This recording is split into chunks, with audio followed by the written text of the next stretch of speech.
Bom dia, boa tarde, boa noite, galera. Vocês já me conhecem, eu sou o Caio, oficineiro de fotografia junto ao Centro de Arte e Cultura. E eu vou continuar nessa saga da quarentena com vocês, trazendo esses conteúdos virtuais para que a gente não deixe de aprender. No meu vídeo passado eu falei um pouco sobre fotografia de botânica e eu já tinha prometido trazer essa temática da fotografia de fauna, fotografia baseada em animais, para vocês. E eu quero trocar um pouco de ideia sobre o que eu penso, sobre o que eu considero. Eu já vou avisar que não é um conteúdo academizado, um conteúdo com referência biográfica e blá blá blá. Não é a minha intenção passar um curso, até porque o curso já existe junto ao Centro de Arte e Cultura, na nossa linda e amada Rural. Então eu quero trazer para vocês as problemáticas que eu enfrentei como um artista fotográfico que se descobriu sozinho, e eu quero trazer as soluções que eu mesmo achei e que eu mesmo uso no meu trabalho. Abordando um pouco da fotografia de fauna, a fotografia que envolve animais como a temática principal, eu separo principalmente em dois grandes ramos, porque não tem como simplesmente pensar que animais são animais e que tudo é a mesma coisa. Eu penso muito em animais que são domesticados e animais que são selvagens, animais que são da natureza em si. É muito bom a gente classificar que animais domésticos não se resumem a simplesmente animais clássicos da casa e da família. Não precisa ser cachorro, não precisa ser gato, não precisa ser periquito e nem a tartaruga. Pode ser tudo isso, pode ser muito mais. Animais domesticados são animais que têm contato constante com seres humanos e, logicamente, já estão acostumados com a presença deles. Então, não é simplesmente jogar a bolinha e pegar que torna um animal ser domesticado. Às vezes, uma vaca, por mais que ela se manifeste simplesmente no pasto, por mais que ela conviva ali, só dela já estar acostumada à presença de seres humanos e não se mostrar como um animal hostil, quando a gente está ali no campo para produzir com ela, ela para mim já é um animal domesticado. Quando eu estou falando de animais domésticos, gatos, cachorros, periquitos, vacas, cavalos, iguanas, répteis, todos esses tipos de animais, eu tenho que pensar que eles já estão acostumados com a presença humana, eles já estão acostumados com o contato que eu posso ter e desenvolver com eles. Então, eu não só já pulei várias problemáticas como a distância, como eu interagindo com o animal durante a produção visual, tanto quanto eu já tenho uma liberdade muito maior de interação sem estar exposto ao perigo. Animais podem reagir violentamente conforme o medo deles. Então, quando eu estou falando da produção estética de um animal doméstico, eu já tenho que pensar primeiro muito mais na segurança e no conforto do que eu posso produzir. Eu me sinto muito mais confortável e o animal se sente muito mais confortável comigo, mas como eu também mudo quesitos de produção básica. Eu sempre falo que distância é a chave para fotografar animal. Ou você vai estar muito perto para não tirar a foto, ou você vai estar muito longe para não tirar uma foto interessante. Então, às vezes, estar perto demais de um animal doméstico pode atrapalhar muito a produção. Ele vai querer interagir com você, ele vai querer brincar com você diretamente, e isso pode cortar esse ritual fotográfico que é achar uma pose, montar uma composição, se encaixar na composição, se encaixar no ângulo para tirar aquela composição que você esperou, e isso pode ser um pouco problemático. Quando eu estou falando de animais domésticos, eu estou pensando principalmente em espontaneidade. São animais que vão ter personalidades muito mais individuais, porque eles vão estar com a personalidade formada a partir do próprio dono, da rotina que ele é exposto. Tanto quanto eu estou falando em animais que não necessariamente querem produzir imagem. Um cachorro, ele não pensa, no fim das contas, na fotografia do Instagram dele. Por mais que eu tenha animais que sejam donos, proprietários de redes sociais que são baseadas na estética deles, a produção de imagem quase nunca é uma preocupação. Eu brinco muito que tem animais que parecem que fazem pose, tem animais que realmente parecem que estão posando para uma câmera, mas no fim das contas eles não estão. Não é uma ação racionalizável totalmente e está muito mais relacionada no afeto que você demonstra enquanto você está construindo aquela ação. A fotografia, quando eu estou falando em um animal doméstico, ela precisa ser projetada como um plano de longo prazo. Eu preciso acostumar o meu cachorro a ter uma câmera apontada para ele, eu preciso acostumar o meu cachorro a não se mexer durante esse processo. Eu também tenho que esperar que o meu animal reaja bem a essas situações. Eu principalmente penso que a produção estética ela é muito mais humana, baseada na matemática, do que de fato a produção do animal em si. Então, quando eu estou falando da produção de fotos sobre animais, eu penso muito mais nos significados culturais que a gente já tem sobre os animais, sobre a produção de imagem, sobre a finalidade que eu quero dar para essa imagem, sobre de fato como eu vou encaixar um animal na imagem, que vai diferenciar o meu processo inicial.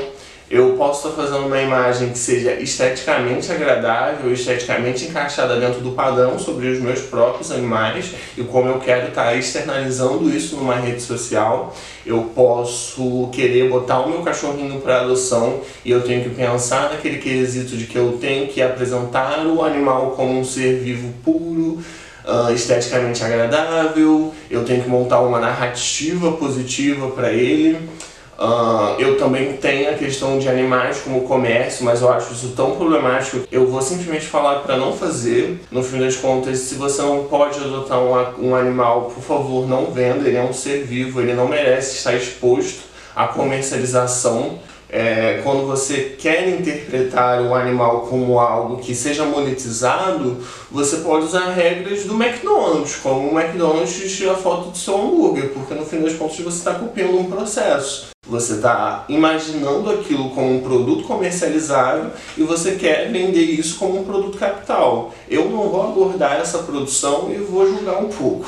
Mas continuando, eu também posso estar demonstrando o meu animal como uma forma de entretenimento. Eu adoro ver a produção estética que vem da fotografia em relação principalmente a gatos. Todo mundo tem memes de gatos no Facebook.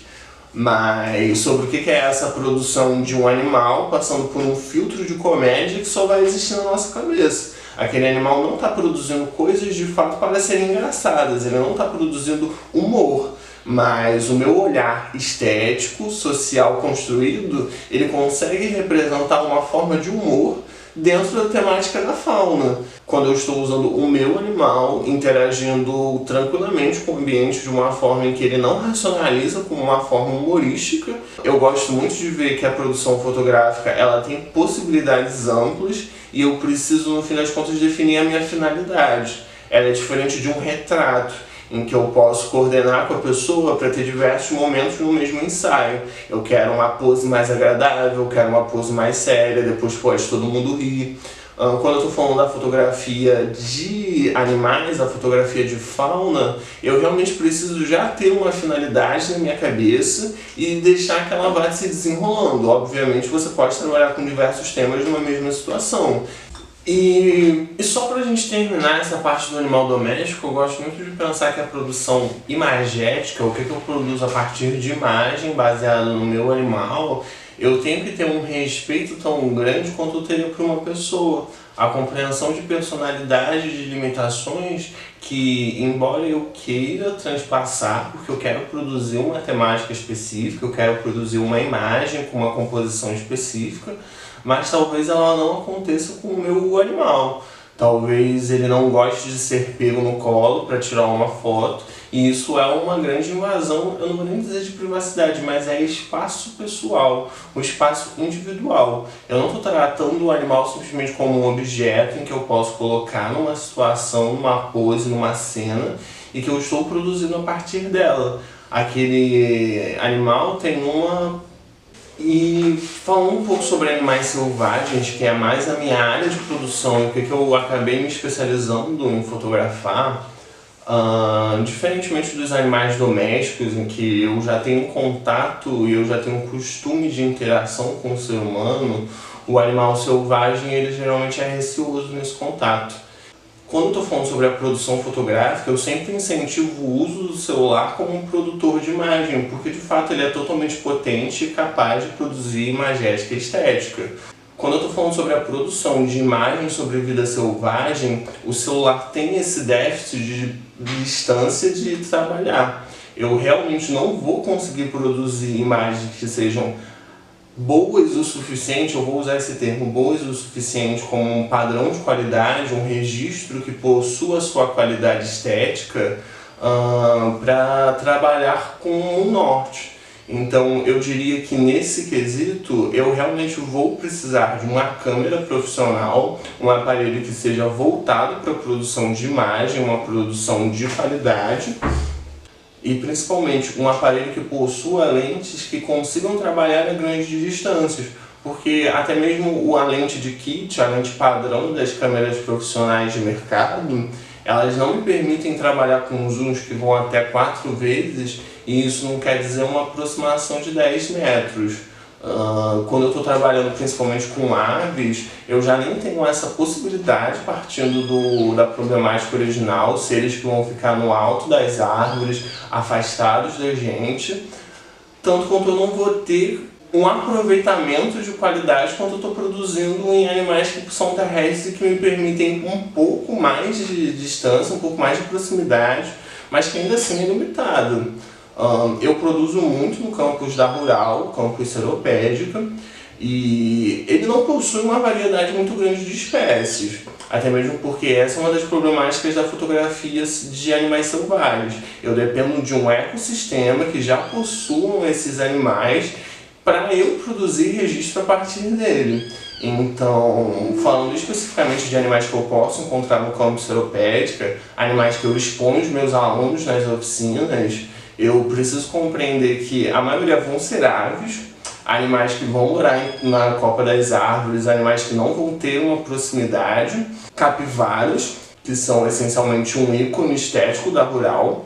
Eu não tenho uma grande variedade de animais selvagens num determinado bioma se ele não for um bioma totalmente natural e afastado num ambiente urbano. Eu sou limitado ao meu ambiente para minha produção. Quase sempre um ambiente vai me limitar a uma lente de longa distância. Eu preciso ter uma distância mínima para um conforto básico do animal, tanto quanto para minha segurança. Eu preciso sempre lembrar que um animal selvagem, ele vai te atacar conforme ele se sentir acuado. Ele está num espaço natural, que geralmente é um habitat dele, e você está ali invadindo para a sua produção estética.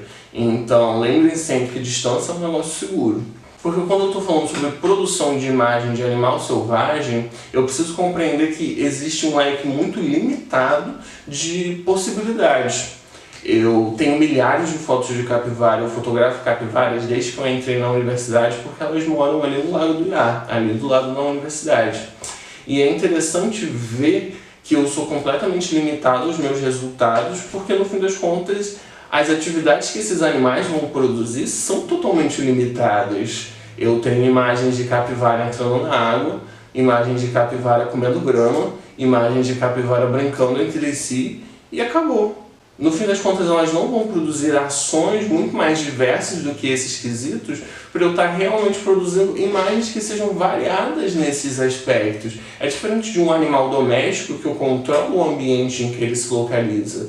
Então, quando eu estou falando de termos de composição, a verbalização que o animal vai me produzir, se ele está me produzindo ação, ou se eu vou pegar contornos e formas dele, vão ser sempre muito limitadas.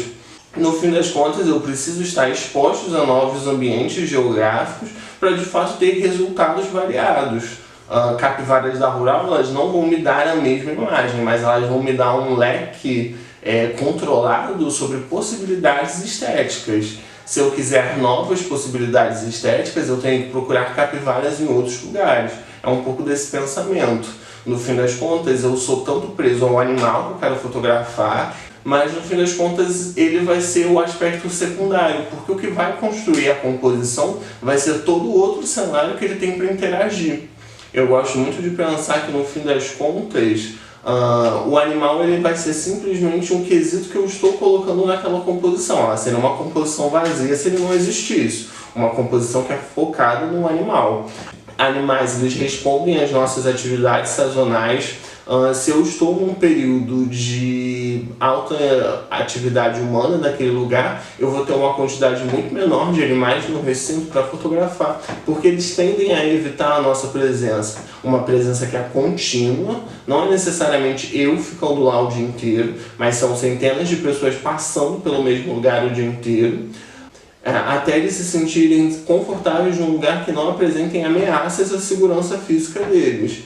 Então eu gosto de pensar que a minha fotografia também depende da rotina da vida humana. Eu preciso compreender se o lugar que eu vou estar vai ter alta atividade humana ou não, porque no fim das contas eu vou estar desperdiçando capacidade de produção. E eu também gosto muito de abordar esse quesito sobre capacidade de produção, sobre o que eu estou conseguindo produzir quando eu estou focado nessa temática, também na temática da ilustração de botânica, que eu já abordei no meu outro vídeo, sobre o que é eu já sair preparado de casa para produzir especificamente aquela estética. Porque no fim das contas, eu posso sair com a minha câmera e fotografar temáticas diversas. Eu sou muito aberto, inclusive, a isso. Um fotógrafo que tem uma capacidade criativa de estar observando o lugar para achar diversas áreas e fotografar temas totalmente aleatórios.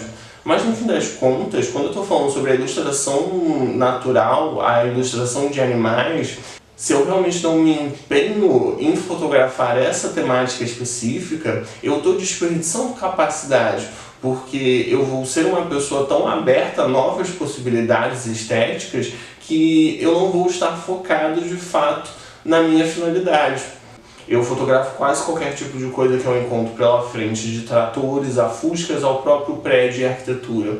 Mas no fim das contas, quando eu vou sair como um produtor de ilustrações naturalistas, de animais e de botânica, eu realmente preciso, e é uma necessidade física, de me concentrar única e especificamente nesse assunto.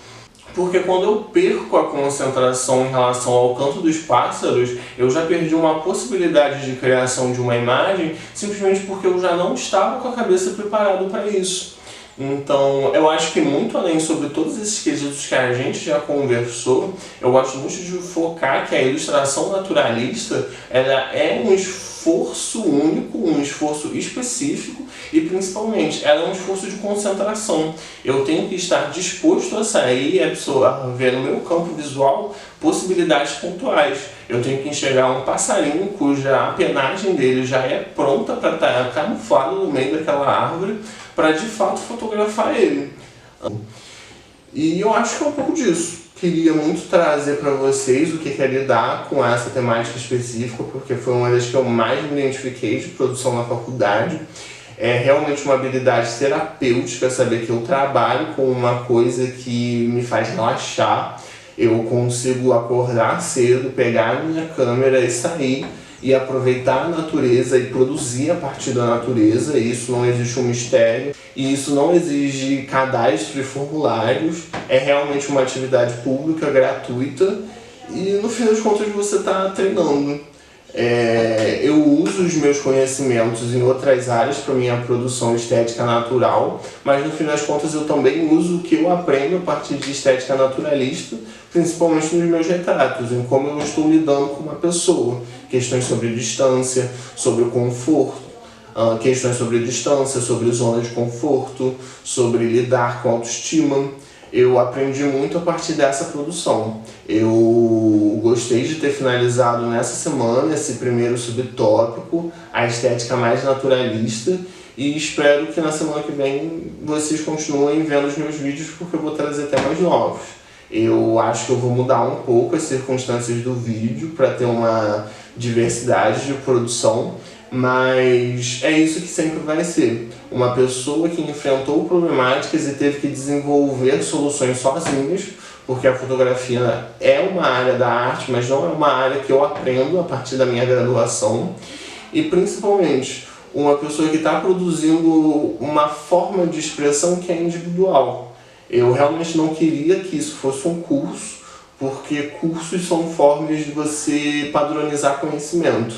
E eu acho que quando a gente está falando sobre expressão, sobre arte, sobre cultura, eu não preciso de padronização. Encarar novas formas de expressão é sempre muito gratificante. E eu espero que vocês tenham se sentido muito bem vendo isso. todo mundo já sabe o ritual. Quem gostou, curte, compartilha, comenta, porque eu realmente quero trocar uma ideia com vocês sobre o que é essa minha produção e sobre o que vocês pensam a partir dela. E na semana que vem eu tô de volta. Semana que vem vai ter mais conteúdo. Durante toda essa quarentena a gente vai estar junto, sem contato físico, mas não deixando de interagir. E que ninguém tenha uma quarentena que não seja improdutiva. A gente está aqui absorvendo arte, a gente está absorvendo cultura e a gente está produzindo expressão. Espero que vocês tenham gostado, galera. Beijão e semana que vem tem mais.